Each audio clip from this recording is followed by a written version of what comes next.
You might remember a couple of videos ago I came to this place and helped build this. This was when I was lost and looking for Cerro Blanco waterfall. I just pretended to help this guy work on his hotel, he told me. And when I found out it was a hotel, I promised him that next week I'll come back and make a video promoting your hotel. Well, it's been like, I don't know, 2 months at least since I was here since I made that promise, but I made it back eventually, and I'm gonna stay here tonight and make a review of the hotel and tell you how to get here and all that stuff. And it's kind of an adventure. It took me about 2 hours to get here. So you go from David, it's the 3rd largest city in the country. There's movie theaters there's shopping centers. It's a modern city. And then you get here two hours later and you're in the middle of nowhere. There's no cell phone service, there's no electricity. It's the jungle. So it's kind of cool to be able to go from one extreme to the other so quickly. This is the inside of the hotel. It has 2 floors.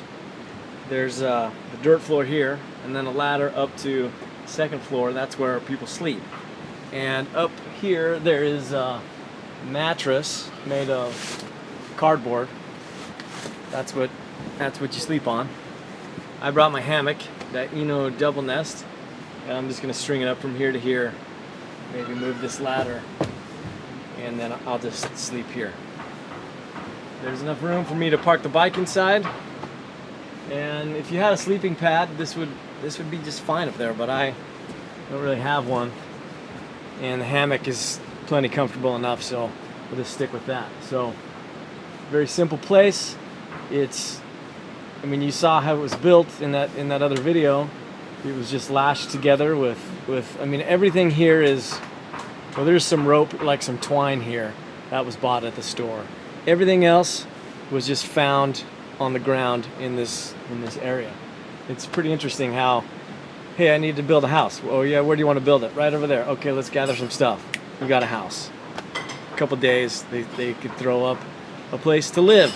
So I'm looking at this thinking I might be crazy to stay the night here. I talked to him. He said, since we built the place, only like 2 or 3 people have stayed here. And I said, were they gringos? And he goes, no, they were Panamanians. I don't know what they were doing here, but they were just traveling here. They stayed here for one night and then they left. So I'm the first gringo, big surprise, ever to stay at this place. I wanted to come here and make a video because it really surprised me when this guy said, yeah, it's going to be a hotel. People here are so poor, and the stereotype is that they're kind of lazy. So when I met this guy who was being proactive and trying to start a business, I thought, I'm going to do what little I can to help him out and make him a commercial promoting the area and letting people know that this place exists. Being poor is one of those things that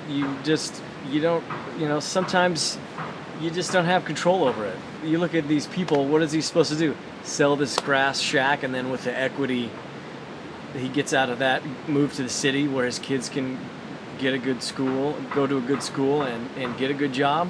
That's not how it works. Sometimes people are poor and it's sort of beyond their control. So I saw this guy being proactive, and I thought, I'm gonna come back here and help him out. Sobre un mismo radiante de luz y de verdad, te arrulla murmullar de los mares, te cobija un cielo pleno de fulgor.